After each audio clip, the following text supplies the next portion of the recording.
भारतीय मूल की अमेरिकी एस्ट्रोनॉट सुनीता विलियम्स, जिनके नाम सबसे ज्यादा स्पेस वॉक्स करने वाली महिला का रिकॉर्ड दर्ज है और साथ ही सबसे ज्यादा समय तक स्पेस वॉक करने वाली महिला भी सुनीता विलियम्स हैं। लेकिन आज पूरा इंटरनेट और मीडिया ऐसी खबरों से भर गया है कि स्पेस में एक मिशन पर गए सुनीता विलियम्स और उनके साथी विलमोर ऊपर स्पेस में ही फंस चुके हैं और इसका दोष कहीं न कहीं नासा और बोइंग कंपनी को दिया जा रहा है। तो आखिर क्या है सच्चाई? क्या सुनीता विलियम्स सच में अंतरिक्ष में फंस चुकी हैं? और क्या था वो मिशन जिसके तहत वो अंतरिक्ष में गई थी? क्या यहाँ पर कोई बड़ी चूक हुई है? जानेंगे आज के इस वीडियो में। सबसे पहले हमें इस मिशन को समझना होगा। सुनीता विलियम्स और उनके साथी विलमोर का ये मिशन एक क्रूड टेस्ट फ्लाइट मिशन था, जिसमें उन्हें बोइंग द्वारा बनाए गए स्टार लाइनर नाम के एक स्पेस कैप्सूल में बैठकर इंटरनेशनल स्पेस स्टेशन पर जाना था। बेसिकली ये एक टेस्ट फ्लाइट थी जो कि रियल एनवायरनमेंट में रियल पेलोड के साथ होने वाली थी। स्टार लाइनर को ISS के हार्मनी मॉड्यूल के साथ डॉक किया जाना था और स्पेस स्टेशन पर क्रू को 8 दिनों तक स्टे करना था। इस दौरान उन्हें स्टार लाइनर पर कई तरह के टेस्ट परफॉर्म करने थे, जिससे कि स्टार लाइनर को फर्दर आगे स्पेस ट्रांसपोर्टेशन के लिए यूज किया जा सके। मिशन खत्म करके स्टार लाइनर पर ही क्रू को वापस धरती पर आना था। ये तो था इस स्पेसक्राफ्ट का पूरा मिशन। लेकिन बोइंग के स्टार लाइनर में लॉन्च से पहले और लॉन्च के बाद भी हीलियम लीकेज की प्रॉब्लम को डिटेक्ट किया गया। इवन स्पेस स्टेशन तक अपनी ट्रिप के दौरान रॉकेट के 5 बूस्टर्स माल फंक्शन की वजह से बंद भी हो गए थे। लेकिन किसी तरह से स्टार लाइनर स्पेस स्टेशन तक पहुंच गया। देखा जाए तो स्टार लाइनर का अपना इतिहास भी काफी दिलचस्प है। बोइंग के इस स्पेसक्राफ्ट की सक्सेस और फेलियर पर भी बात करेंगे। लेकिन सोचने वाली बात यह है कि नासा ने टेस्ट फ्लाइट में अपने एस्ट्रोनॉट्स को भेजकर आखिर क्यों उनकी जान को जोखिम में डाल दिया। तो इसके लिए हमें स्पेस स्टेशन और इसके ऑपरेशन को समझना होगा। रशिया और अमेरिका में कोल्ड वॉर के बाद से इंटरनेशनल स्पेस स्टेशन को आज तक इंटरनेशनल कोऑपरेशन के सिंबल के तौर पर देखा जाता है और इसकी शुरुआत सन 1984 में हुई थी, जब अमेरिका के former president Ronald Reagan NASA से स्पेस में परमानेंट मैन्ड स्पेस स्टेशन बनाने के बारे में पूछते हैं, जिसमें दूसरी कंट्रीज को भी कंट्रीब्यूट करने के लिए इनवाइट किया जाए। इस मशवरे पर नासा काम करता है और 1988 तक 15 देश इस प्रोजेक्ट में हिस्सेदारी के लिए राजी हो जाते हैं। अमेरिका की नासा, जापान की JAXA, कनाडा की CSA और यूरोपियन स्पेस एजेंसी के 9 मेंबर देश मिलकर एक इंटर गवर्नमेंटल एग्रीमेंट साइन करते हैं स्पेस स्टेशन की कंस्ट्रक्शन को लेकर। उस समय इसे स्पेस स्टेशन फ्रीडम नाम दिया गया था। कुछ ही सालों बाद सन 1991 में सोवियत यूनियन बिखर जाता है और रशिया बनता है। उस समय के प्रेसिडेंट बिल क्लिंटन रशिया को भी प्रोजेक्ट में इनवाइट करते हैं और स्पेस स्टेशन का नाम बदलकर इंटरनेशनल स्पेस स्टेशन कर दिया जाता है सन 1993 में। रशिया को इसमें शामिल करने का मकसद था कि एरोस्पेस टेक्नोलॉजी में वो पहले से ही एक्सपर्ट था। सोवियत यूनियन के जमाने में वो पहले ही सन 1971 में दुनिया का सबसे पहला स्पेस स्टेशन सैल्यूट लॉन्च कर चुका था। ISS ज्वाइन करने के बाद रशिया ने अमेरिका के बहुत करीब रहकर काम किया। जमीन पर चाहे कुछ भी होता रहे, लेकिन इन दोनों देशों के बीच ISS पर एकदम शांति और सुलह बनी हुई थी। ISS इन दोनों के लिए पीस और यूनिटी का एक सिंबल बन गया था। ISS एग्रीमेंट में कहा गया है कि जो भी देश इसमें हिस्सा लेंगे उन्हें ISS को फाइनेंशियली भी सपोर्ट करना होगा और यही वजह है कि USA और रशिया ने ISS का एक बड़ा शेयर कैप्चर किया हुआ है। स्पेस स्टेशन के हैबिटेबल मॉड्यूल्स, जहां पर एस्ट्रोनॉट्स काम करते और रहते हैं, वो एरियाज ये दोनों देश जॉइंटली ओन करते हैं और दोनों ही सेगमेंट्स आपस में जुड़े हुए हैं। स्पेस स्टेशन का डिजाइन कुछ इस तरह से बनाया गया है कि सभी देशों के बीच आपसी कोऑपरेशन को बढ़ाया जा सके। जैसे कि रशियन ऑर्बिटल सेगमेंट पूरे स्पेस स्टेशन की गाइडेंस, नेविगेशन और कंट्रोल को मैनेज करता है, वहीं US सेगमेंट पूरे स्पेस स्टेशन को इलेक्ट्रिसिटी प्रोवाइड करता है। दोनों ही सेगमेंट एक दूसरे के बिना नहीं चल सकते। साल 2011 से पहले तक स्पेस स्टेशन पर जाने के लिए अमेरिका अपने स्पेस शटल का यूज किया करता था। स्पेस शटल प्रोग्राम नासा के लिए बहुत महत्वपूर्ण था, लेकिन स्पेस शटल प्रोग्राम का 25th crude mission STS-51L NASA के लिए डिजास्टरस साबित हुआ। 28 जनवरी सन 1986 को उड़ान भरने के सिर्फ 73 सेकंड बाद ही रॉकेट हवा में ही एक्सप्लोड हो जाता है और इस हादसे में 7 एस्ट्रोनॉट्स की मौत हो जाती है। एक ओरिंग फेलियर की वजह से हुआ ये हादसा चैलेंजर डिजास्टर के नाम से जाना जाता है। इस हादसे ने शटल प्रोग्राम और एस्ट्रोनॉट्स की सेफ्टी पर कई गंभीर सवाल खड़े कर दिए थे, लेकिन 17 साल बाद कोलंबिया डिजास्टर ने पूरी दुनिया को हिला दिया था। 2003 में हुआ ये हादसा कल्पना चावला समेत सभी क्रू मेंबर्स की जान ले लेता है। इसके बाद नासा 29 महीनों तक अपने शटल प्रोग्राम को होल्ड कर देता है और इस दौरान नासा पूरी तरह से रशिया के सोयूज रॉकेट पर निर्भर हो जाता है।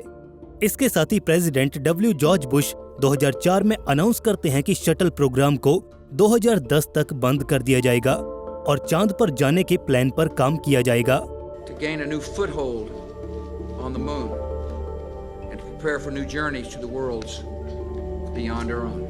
लेकिन ओबामा सन 2010 में बुश के मून प्रोग्राम को कैंसिल कर देते हैं और शटल प्रोग्राम 2011 में रिटायर हो जाता है। पर इस समय तक नासा के पास अपने अंतरिक्ष यात्रियों को ISS या स्पेस में लेकर जाने के लिए कोई भी स्पेसक्राफ्ट नहीं था। यहाँ तक कि सन 2017 तक भी नासा शटल का रिप्लेसमेंट नहीं खोज पाया था और अब तक नासा रशिया के सोयूज पर ही निर्भर था। रशिया ने सोयूज की एक वन वे ट्रिप की सीट नासा को $21 मिलियन से लेकर $90 मिलियन में बेची। देखा जाए तो सन 2006 से नासा ने कुल 71 सीट्स खरीदी और लगभग $4 बिलियन रशिया की रॉसकॉस्मोस को पे किए। $4 बिलियन अपने आप में एक बहुत बड़ी रकम है और नासा इसे हमेशा के लिए बदलना चाहता था। नासा सिर्फ इसी की वजह से बदलाव नहीं चाहता था, बल्कि इसके पैरेलल में और भी कई चीजें चल रही थी।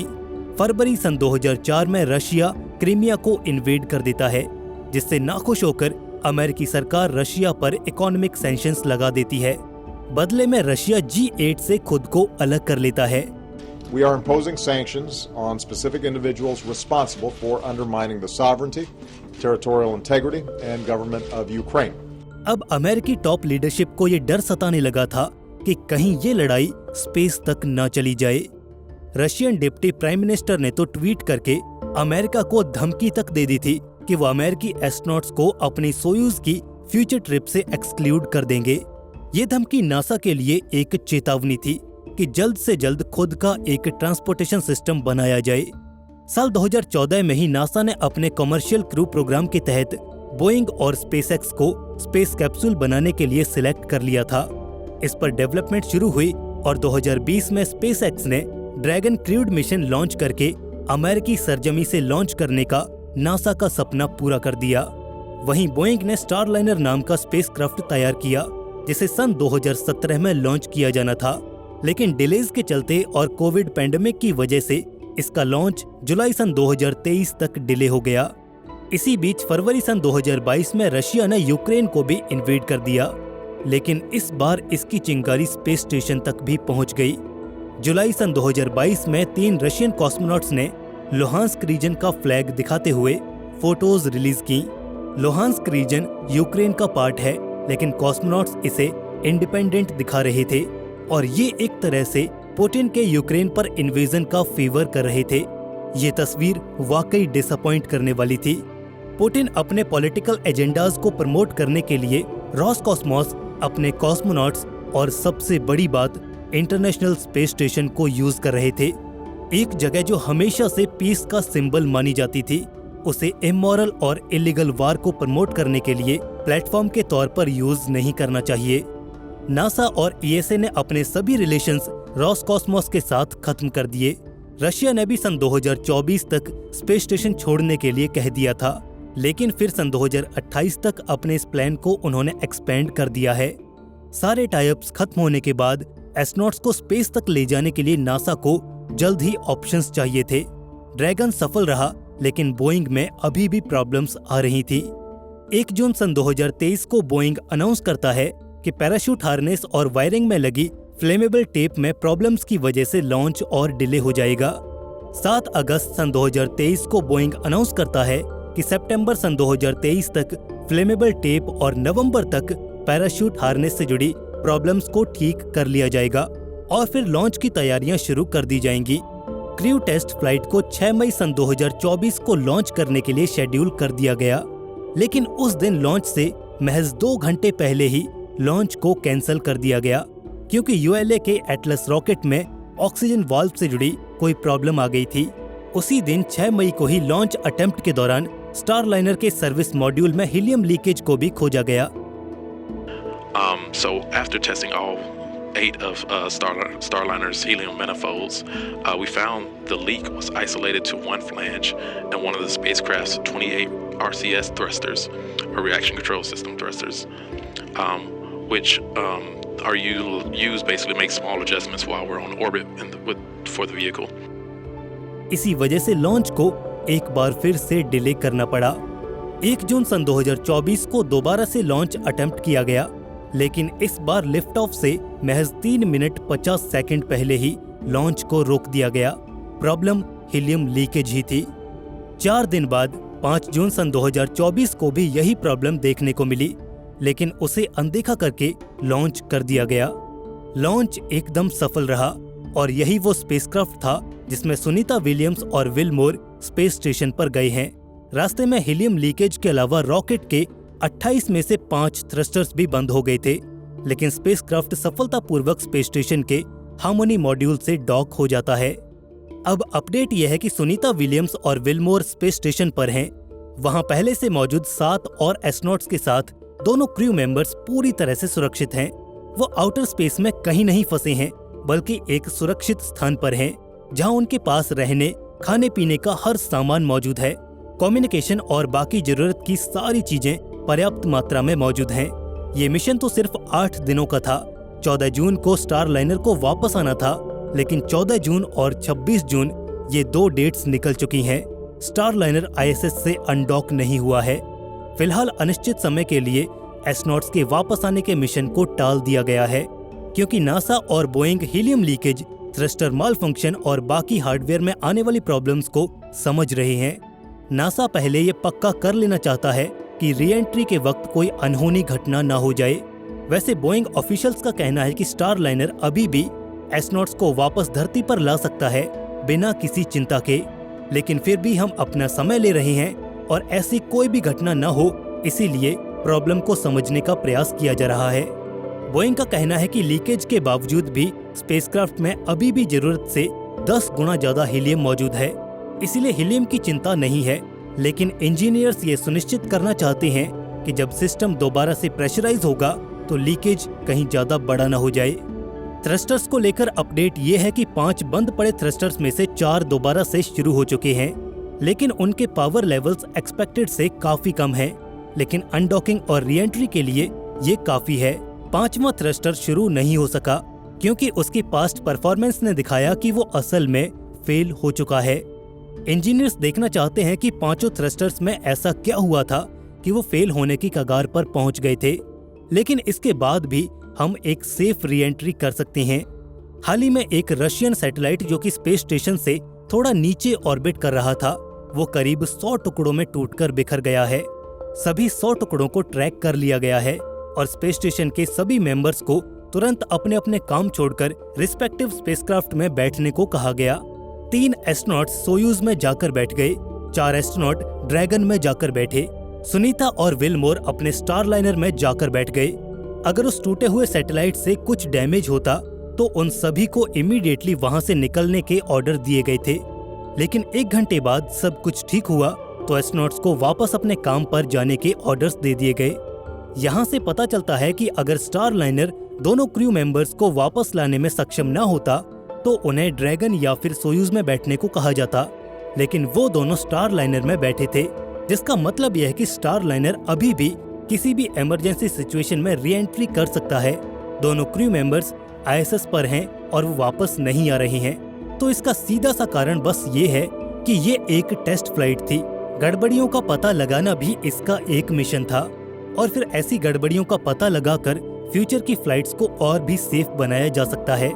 इसलिए नासा और बोइंग अपना समय ले रहे हैं। हालांकि इससे बोइंग की साख पर फर्क तो पड़ा ही है। बोइंग पहले से ही अपने एयरक्राफ्ट्स की खराब क्वालिटी और फ्रीक्वेंट माल फंक्शनिंग को लेकर एक ग्लोबल क्रिटिसिज्म झेल रहा है। इसके साथ ही करीब 20 विसल ब्लोअर्स ने आगे आकर बोइंग के अंदर चल रहे सेफ्टी इश्यूज को एक्सपोज कर दिया है। कई विटनेसेस और विसल ब्लोअर्स की अचानक मौत ने भी बोइंग को कटघरे में लाकर खड़ा कर दिया है। बोइंग के डिलेज की वजह से ये प्रोग्राम बजट से करीब $1.5 बिलियन एक्सीड कर गया है और ये बोझ भी बोइंग को ही उठाना होगा और यहाँ पर बोइंग को खुद को साबित करना होगा। दोस्तों, आपका इस विषय पर क्या कहना है, हमें कमेंट करके जरूर बताइएगा। ऐसे ही और वीडियोस के लिए हमारे चैनल को सब्सक्राइब जरूर से कर लीजिए। जल्द मिलेंगे ऐसे ही एक और नए इन्फॉर्मेटिव वीडियो के साथ। तब तक के लिए स्टे क्यूरियस, बी हैप्पी। नमस्कार।